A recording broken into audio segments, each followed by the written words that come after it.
তোমরা যারা class 11 second সেমিস্টারে পড়ছো, আজকের এই ভিডিওতে তোমাদের জন্য রয়েছে বাংলার ফাইনাল সাজেশন। একদম বৈজ্ঞানিক পদ্ধতিতে শুরুতেই আমি তোমাদের সিলেবাসটাকে অর্ধেক করে দিচ্ছি। দেখো, একজন শিক্ষক হিসেবে আমার এটা কর্তব্য তোমাদের সম্পূর্ণ সিলেবাস কমপ্লিট করতে বলা। যারা সেটা করেছো তারা অভিনন্দনযোগ্য। তবে যারা নানান কারণে, বিশেষ করে সময়ের স্বল্পতার কারণে সিলেবাস কমপ্লিট করতে পারছো না, তাদের জন্য আমি সিলেবাসটাকে একটু সংক্ষিপ্ত করে দিচ্ছি। আর যারা এতদিন বা এই সেমিস্টারে খুব ভালো করে পড়াশুনো করেছো, লাস্ট একটা মাস কোন কোন অংশ তোমরা পড়বে, কিভাবে কোন কোন গল্প কবিতাকে বেছে নেবে, কোন কোন প্রশ্নকে পড়বে, কোনটা কোনটা প্র্যাকটিস করবে, টোটালটার কমপ্লিট গাইডলাইন আজকের ভিডিওতে আমি বলে দেব। ভিডিওর শুরুতেই বিধিসম্মত একটি সতর্কীকরণ, এটা না শুনে সাজেশন ভিডিও দেখলে কোনো লাভ হবে না। দুটো কথা বলবো। নাম্বার 1, এবার প্রশ্ন করবে স্কুল। পশ্চিমবঙ্গে কয়েক হাজার স্কুল মাদ্রাসা আছে। তোমাদের স্কুলের ক্লাস টিচার ক্লাসে যে যে প্রশ্নকে গুরুত্বপূর্ণ বলবেন বা বলেছেন বা বলছেন, সেটারই প্রতিফলন তোমরা সেকেন্ড সেমিস্টারের প্রশ্নপত্রে দেখতে পাবে। নাম্বার 2, যারা গোটা বছর বই ছুঁয়ে দেখনি, শুধুমাত্র সাজেশনের ভিডিও দেখে তোমরা কিন্তু কমন নাও পেতে পারো। এক্সাম্পল, ধরো আমি তোমায় বললাম ফটিক চরিত্র খুব গুরুত্বপূর্ণ। পরীক্ষাতে দেওয়া হলো মা আমার ছুটি হয়েছে, বক্তার চরিত্র আলোচনা করো। তুমি বললে স্যার আপনি বলেছিলেন ফটিকের চরিত্র আসবে, এলো না তো। এজন্য সাজেশন ভিডিও দেখবার আগে সিলেবাস সম্পর্কে অল্প ধারণা হলেও ধারণা থাকাটা কিন্তু জরুরি। আজকের ভিডিওটা শুরুর আগে একটা আবদার, তোমরা কারা কারা এই ভিডিওর জন্য অধীর আগ্রহে অপেক্ষা করছিলে আমাকে কমেন্টে লিখে জানিও। ভিডিওটা বন্ধুদের মধ্যে প্রচুর পরিমাণে শেয়ার করে দিও, তোমার মতামত কমেন্টে জানিও। আর স্কুলে স্যার আমি যে প্রশ্নগুলো বলবো এর মধ্যে থেকে কোন কোন প্রশ্ন ক্লাসে করিয়েছেন বা গুরুত্বপূর্ণ বলেছেন বা লিখতে দিয়েছিলেন, সেটা কিন্তু আমাকে কমেন্টে লিখে জানাতে ভুলো না। দেখো, তোমাদের সিলেবাসে গল্প আছে দুটো, ছুটি আর তেলেনা পোতা আবিষ্কার। নিয়ম অনুযায়ী দুটো গল্প থেকে একটি একটি করে প্রশ্ন দেওয়া হবে, অর্থাৎ ছুটি থেকে একটি, তেলেনা পোতা আবিষ্কার থেকে একটি।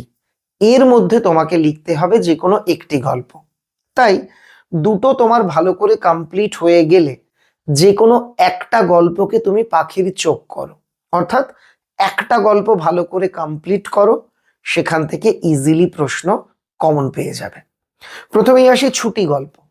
এখান থেকে আমি যে প্রশ্নটা বলবো, এই প্রশ্নটা পশ্চিমবঙ্গের 80% স্কুলে কমন আসবে। ছুটি গল্পের লাস্ট লাইন, মা এখন আমার ছুটি হয়েছে মা, এখন আমি বাড়ি যাচ্ছি, বইয়ে দাগিয়ে নিতে পারো লাস্ট লাইন।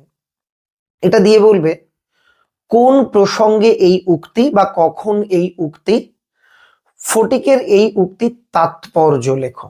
খুব ইম্পর্টেন্ট প্রশ্ন। দ্বিতীয় প্রশ্ন, ফটিক চরিত্রটি আলোচনা করো। তৃতীয় প্রশ্ন, ফটিক মামা বাড়িতে গিয়ে কেমন দুরবস্থার মুখোমুখি হয়েছিল বা তার অভিজ্ঞতা কেমন হয়েছিল তা নিজের ভাষায় লেখো। এই তিনটে প্রশ্ন হলো সবচেয়ে গুরুত্বপূর্ণ প্রশ্ন। তবে ওই বললাম, তুমি যদি একটা গল্পের দিকে ফোকাস করো তাহলে শুধু তিনটে প্রশ্ন না পড়ে এই গল্পের অন্যান্য গুরুত্বপূর্ণ প্রশ্নগুলিও একটু হলেও দেখে রাখবে। চতুর্থ প্রশ্ন, ছুটি গল্পের নামকরণের সার্থকতা আলোচনা করো। পঞ্চম প্রশ্ন, একদম প্রথম পাতাতেই আছে গল্পের, কিন্তু অন্যান্য পার্থিব গৌরবের ন্যায় ইহার আনুষাঙ্গিক যে বিপদের সম্ভাবনা আছে তাহা তাহার কিংবা কাহারও মনে উদয় হয় নাই। অর্থাৎ ফটিক মাখন তারা মিলে যে গুড়ি ঠেলাঠেলি খেলা খেলছিল, ওই জায়গা থেকে কোনো একটা লাইন তুলে প্রশ্ন দেওয়া হতে পারে। আর অন্তিম প্রশ্ন যেটা আমি তোমায় বলবো, খুব ইম্পর্টেন্ট, বিশেষ করে 13-14 বছরের ছেলের মতো পৃথিবীতে এমন বালাই আর নাই। টিনেজার অর্থাৎ 13-14 বছর বয়সী ছেলেদের সম্পর্কে রবীন্দ্রনাথ এখানে কি কি বলেছেন, এই জায়গাটা থেকে বড় প্রশ্ন করা হতে পারে। এবার একটা অল্টারনেটিভ কোশ্চেন বলি। প্রথমেই বলেছিলাম যে মা এখন আমার ছুটি হয়েছে, এখন আমি বাড়ি যাচ্ছি। এই লাইনটা না দিয়ে তার আগের পাতায় থাকা একটা লাইন, আমি মার কাছে যাচ্ছিলুম, আমাকে ফিরিয়ে এনেছে, এটাও কিন্তু দেওয়া হতে পারে। এই যে কটা প্রশ্ন বললাম, এগুলো খুব ভালো করে রেডি করো। তোমাদের স্কুলে যদি এর মধ্যে থেকে কোনো একটি বা দুটি প্রশ্ন ক্লাসে ধরে থাকেন স্যার বা আলোচনা করে থাকেন, তোমরা নিশ্চিত থাকবে ওই প্রশ্নটি সবচেয়ে বেশি গুরুত্বপূর্ণ। কথার কথা, আমি যদি ধরে নিই তোমাদের স্কুলে এর মধ্যে থেকে একটাও করায়নি, অন্য কোনো প্রশ্ন করিয়েছে, তাহলে আমি বলবো সেই প্রশ্নটি সবার আগে করো। কারণ এই সেমিস্টারে প্রশ্ন করবে স্কুলের স্যার, তোমরা বড় হয়েছো এটা বোঝো। আমি একটা প্রশ্ন বলে দিয়ে বললাম আমি যা বলবো তাই কমন আসবে, তোমরাও জানো সম্রাট এক্সক্লুসিভ চ্যানেলে স্যার যা বলেন সেটা অতীতেও এসছে, দাদারাও বলেছে এসছে, এবারও হয়তো আসবে। কিন্তু আমি তোমাকে বলছি, কারোর এ জাতীয় কথা বিশ্বাস করবে না। তুমি বলো পশ্চিমবঙ্গে এতগুলো স্কুল, আমি একটা প্রশ্ন বলে দেব বা দুটো বলে দেব, সেটা সব স্কুলে আসবে? কোনোদিনও এটা হতে পারে? কখনো হবে না। এছাড়া যদি তোমাদের স্কুলে স্যার এটা বলে থাকেন, ছোট গল্প হিসেবে ছুটি গল্পের সার্থকতা, এটা যদি বলেন তাহলে এটা একটু দেখে রাখতে পারো। তাহলে একদম সংক্ষেপে বলি, যারা ছুটি গল্পটাকে একদম টার্গেট করছো, প্রথমে পড়বে মা আমার ছুটি হয়েছে, দ্বিতীয় ফটিক চরিত্র, তৃতীয় তুমি পড়ো এই গল্পের নামকরণের সার্থকতা, তৃতীয় পড়ো মামা বাড়িতে পৌঁছে ফটিকের কি অভিজ্ঞতা হয়েছিল, চতুর্থ পড়ো ওই 13-14 বছর বয়সী ছেলেদের সম্পর্কে রবীন্দ্রনাথ ঠাকুর এই গল্পে কি কি বলেছেন। এটা কমপ্লিট। এবার আমরা আসবো তেলেনা পোতা আবিষ্কার গল্পে। এই গল্পটা আকৃতিতে বড়, এটা আমি ইউটিউবে পড়িয়ে দিয়েছি। ইনফ্যাক্ট তোমাদের সিলেবাসে যত গল্প কবিতা আছে সবটা আমি লাইন ধরে ধরে আলোচনা করে দিয়েছি। যারা বুঝতে পারছো না, ফার্স্ট কমেন্টে থাকা লিঙ্কে ক্লিক করো, তোমাদের জন্য পোস্ট করা আলোচনামূলক ভিডিওগুলো দেখে নাও। তেলেনা পোতা আবিষ্কার থেকে অনেকগুলো বড় প্রশ্ন হতে পারে, কয়েকটা আমি বলে দিচ্ছি। তেলেনা পোতা আবিষ্কারের শর্তগুলি লেখো, একে কেন আবিষ্কার বলা হয়েছে? দ্বিতীয় প্রশ্ন, তেলেনা পোতা গল্পটি কি আত্ম আবিষ্কারের গল্প, অর্থাৎ নিজেকে আবিষ্কারের গল্প? তৃতীয় প্রশ্ন, কে রে নিরঞ্জন এলি, কোন পরিস্থিতিতে গল্প কথক নিরঞ্জনের ভূমিকায় অবতীর্ণ হয়েছিলেন? পঞ্চম প্রশ্ন, একবার ক্ষণিকের জন্য আবিষ্কৃত হয়ে তেলেনা পোতা আবার চিরন্তন রাত্রির অতলতায় নিমগ্ন হয়ে যাবে। লাস্টের দুটো লাইন, এই লাইনটা অথবা তার ঠিক আগে আছে, মনে হবে তেলেনা পোতা বলে সত্যিই কোথাও কিছু নেই, এইরকম একটা লাইন দিয়ে বলল কথক বা নায়কের কেন এমন মনে হয়েছে। এই কটা হচ্ছে সবচেয়ে গুরুত্বপূর্ণ প্রশ্ন। এছাড়া তোমাকে দেওয়া হতে পারে গরুর গাড়ির যাত্রাপথের বর্ণনা, পুকুর ঘাটের বর্ণনা, এইরকম ছোট ছোট প্রশ্ন, বা স্কুলে যদি এটা পড়িয়ে থাকে এই গল্পে রোম্যান্টিকতা ও বাস্তবতার যে টানাপোড়েন লক্ষ্য করা যায়, এটাও তোমরা দেখে রাখতে পারো। এবার আমরা চলে যাব কবিতাতে। কবিতা আছে 3টে, আমি তোমাকে যে কোনো দুটো কবিতা খুব ভালো করে পড়তে বলবো। তুমি যদি বলো স্যার আমি কোন দুটো পড়বো একটু বেছে দিন, ব্যক্তিগতভাবে আমার মনে হয় ভাব সম্মিলন আর নুন একটু সহজ, তুমি চাইলে লালন শাহ ফকিরের গানও পড়তে পারো। ভাব সম্মিলন থেকে একটাই প্রশ্ন পড়বে, এটাই আসবে, সেটা হলো ভাব সম্মিলন কাকে বলে, এই কবিতায় রাধার মনের আনন্দের পরিচয় দাও। দেখো এই লাইনটা হুবহু এরম ভাবে না দিয়ে প্রশ্নটাকে বিভিন্ন লাইন তুলে দিতে পারে, যেমন কি কহবরে সখী আনন্দ ওর, রাধার মনের আনন্দের পরিচয় দাও। বা এই কবিতার যে কোনো লাইন দিল, আচর ভরিয়া যদি মহানিধি পাই, কিংবা দিল শীতের ওরণি পিয়া, বা ভনয়ে বিদ্যাপতি শুনো বড় নারী, এইরকম যে কোনো একটা লাইন তুলে প্রশ্ন হতে পারে।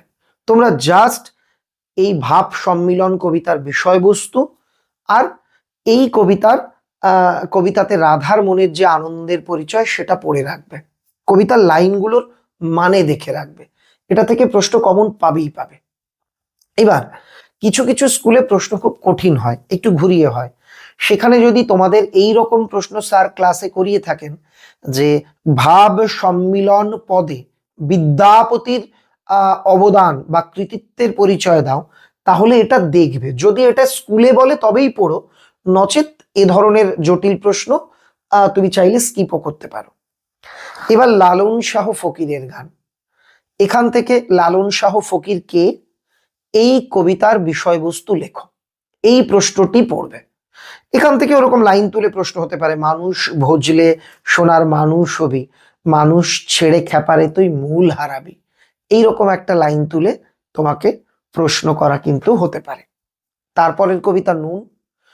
প্রচুর স্কুলে এই প্রশ্নটা পাবে, আমাদের শুকনো ভাতে লবণের ব্যবস্থা হোক। কোন পরিস্থিতিতে, কাদের কাছে, কেন এই আহ্বান, ভালো করে পড়বে। আর নুন কবিতায় শ্রমজীবী সমাজের জীবন যন্ত্রণার যে ছবি ফুটে উঠেছে তা আলোচনা করো, এই প্রশ্নটা পড়বে।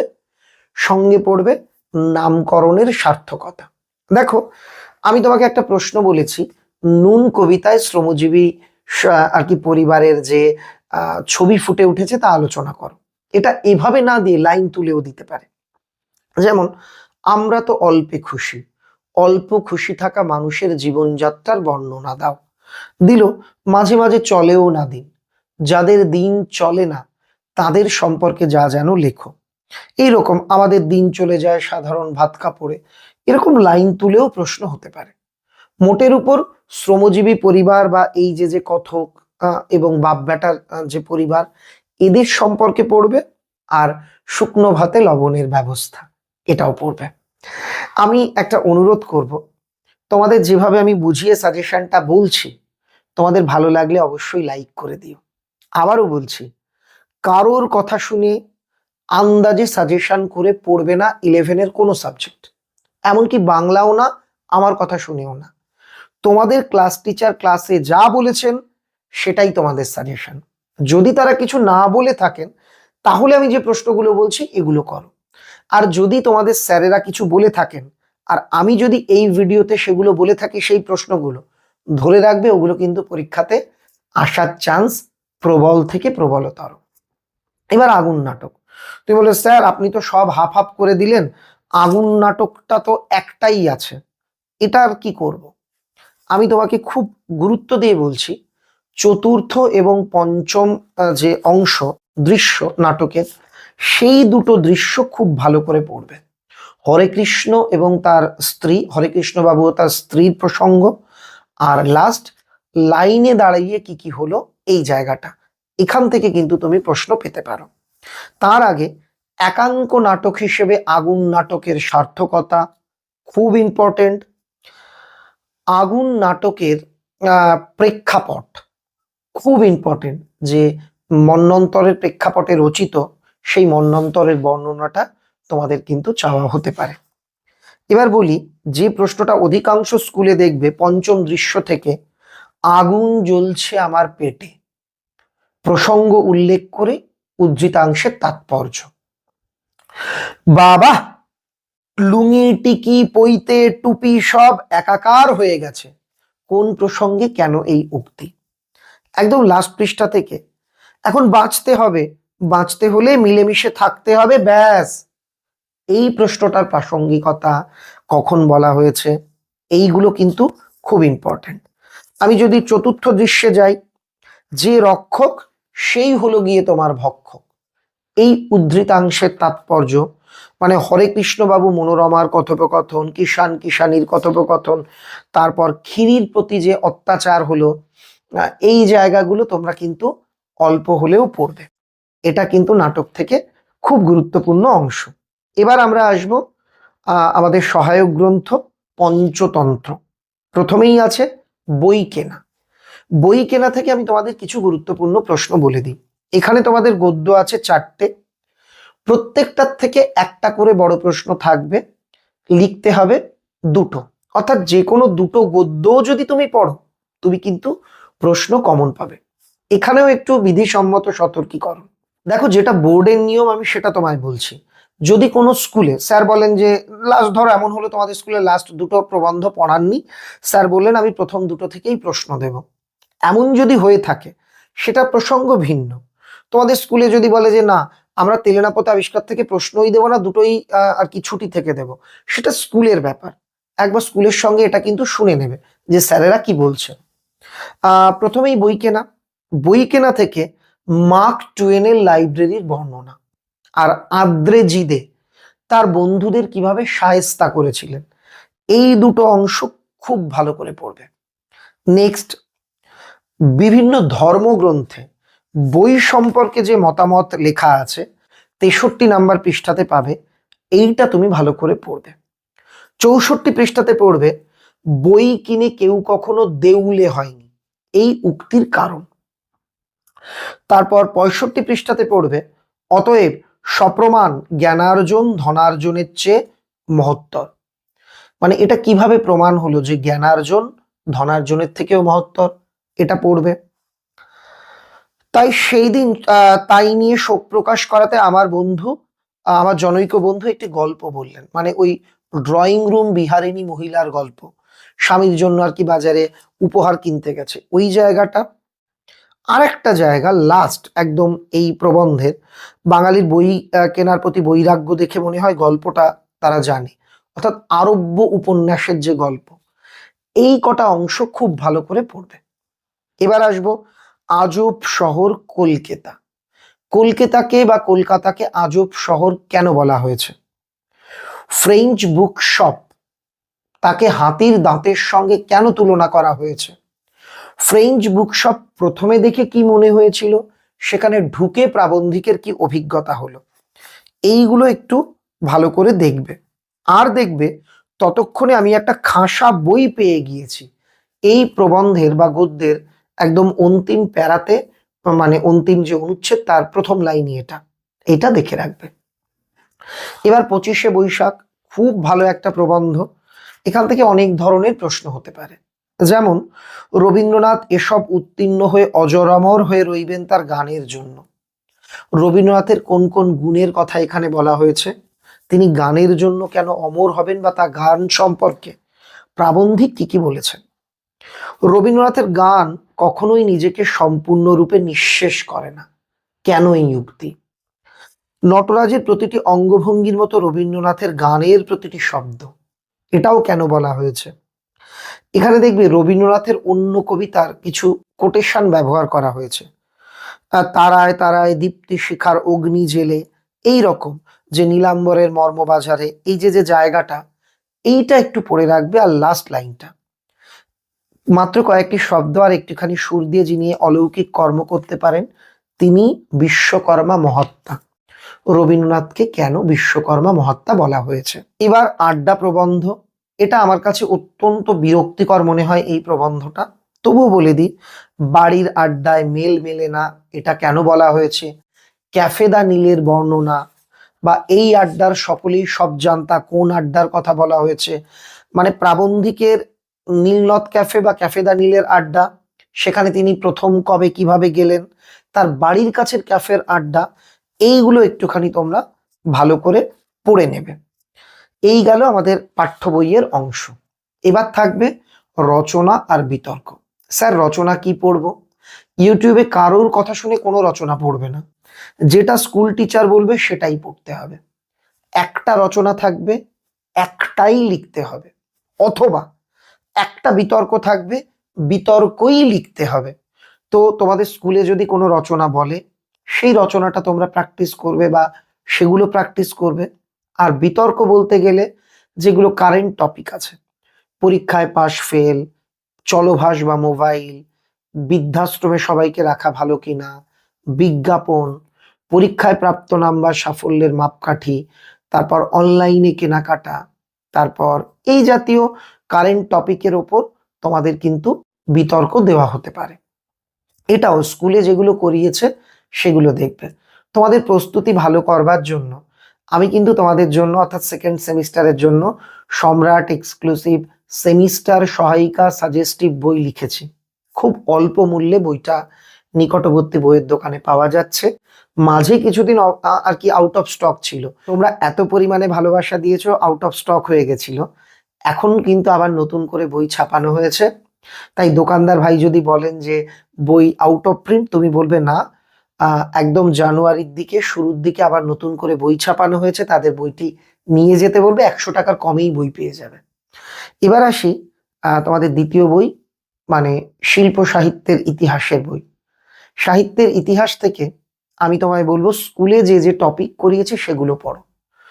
ম্যাক্সিমাম স্কুলে আমি 3টে বলে দিচ্ছি, দেখবি এর মধ্যে একটা কমন আসবে। এই অংশটার আমি সাজেশন আলাদা করে দিচ্ছি না, তবে 3টে টপিক বলছি। বাংলা গদ্যে ফোর্ট উইলিয়াম কলেজ, বাংলা গদ্যে বিদ্যাসাগর, বাংলা গদ্যে রামমোহন রায়ের অবদান। তুমি দেখবে পশ্চিমবঙ্গের 50% স্কুলে এই 3টের মধ্যে থেকে একটা কমন চলে এসছে।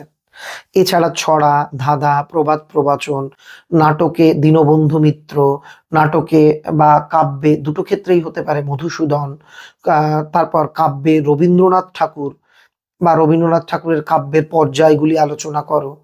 ছোট গল্প বা কথা সাহিত্যে শরৎচন্দ্র বিভূতিভূষণ, এই রকম। নাটকে গিরিশ ঘোষ হতে পারে। তোমাদের স্কুলে যা যা বলেছে, যেগুলো করিয়েছে বা স্যার যেগুলো ভালো করে পড়তে বলেছেন সেগুলোই পড়বে। তাহলে এটাই ছিল তোমাদের জন্য সাজেশন। আমি বাংলার শিক্ষক, বাংলা বাদে অন্য বিষয় নিয়ে ন্যূনতম জ্ঞান আমার নেই। আমি ভিউজের জন্য চাইলে বিভিন্ন প্রশ্নের বই কিনে যে প্রশ্নগুলো ঘন ঘন আছে সেগুলোকে সাজেশন বলে অন্যান্য সব সাবজেক্টের সাজেশন দিতে পারতাম, কিন্তু সাজেশন দেওয়া তো এত সহজ নয়। তাতে আমার ভিউজ বাড়তো, উপার্জন বাড়তো, কিন্তু ক্ষতিটা তোমার হতো। এই জন্য কেউ প্লিজ আমার কাছে এই অন্যায় আবদার করবে না, স্যার অমুক সাবজেক্টের সাজেশন দিন। আমি প্রতিটি বিষয়ের স্যারেদের সঙ্গে যোগাযোগ করার চেষ্টা করছি। তারা যদি তাদের সাবজেক্টের সাজেশন দেন সেটা আমি পোস্ট করব। এখানে কয়েকটা সমস্যা হয়, তোমরা বুঝবে। আমি কাউকে সাজেশন চাইলে অনেকেই বলেন আমি সাজেশন করে পড়াই না। তুমি দেখবে তোমাদের স্কুলের হয়তো 90% টিচার এই কথাটাই বলবেন। দ্বিতীয়ত, কারো কাছে সাজেশন চাইলে সেই স্যার হয়তো বললো ব্যস্ত আছি, পরে দেব। অনেকে দিতেই চাইলেন না। আবার অনেকে দিতে চাইছেন, সেই সাজেশনটা আদৌ কার্যকরী হবে কিনা এটা নিয়ে সংশয় থাকছে। মানে নানাবিধ একটা সমস্যা। ধরো আমি কারো কাছ থেকে এনে একটা সাজেশন দিলাম, প্রশ্ন কমন এলো না, তখন তোমরাই তার নিচে লিখবে, যখন জানেন না সাজেশন দেন কেন, সব ভিডিও কেন দেন, আমাদের কেন ক্ষতি করেন। এই সব কারণেই আমি মূলত অন্য বিষয়ের সাজেশন দিই না। এমনকি ভিডিও শেষ করার আগে এটাও বলবো, আমি যে কটা প্রশ্ন বললাম এই কটাই শেষ নয়। এছাড়া তোমাদের স্কুল টিচার, তোমাদের প্রাইভেট টিউশনের টিচার যা যা করিয়েছেন সব রেডি রাখবে, কারণ পড়াশুনোর শেষ বলে কিছু হয় না। তবে আমি যে কটা বললাম এগুলো সবচেয়ে বেশি গুরুত্বপূর্ণ। আমি একবারও বলছি না পশ্চিমবঙ্গের হাজার হাজার স্কুলে মাত্র এই কটা প্রশ্ন পড়লে সব স্কুলে সব প্রশ্ন কমন চলে আসবে।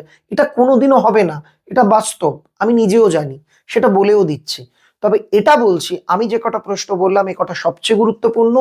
এ কটার মধ্যে থেকে যদি একটা প্রশ্নও তুমি বাদ দাও, সমস্যায় পড়তে পারো। কেমন লাগলো আজকের ভিডিও কমেন্টে লিখে জানিও, তোমার বন্ধুদের মধ্যে শেয়ার করে দিও। আমার বিশ্বাস আমরা সবাই মিলে যদি এই প্রশ্নগুলো রেডি করতে পারি, ভালো হবেই হবে।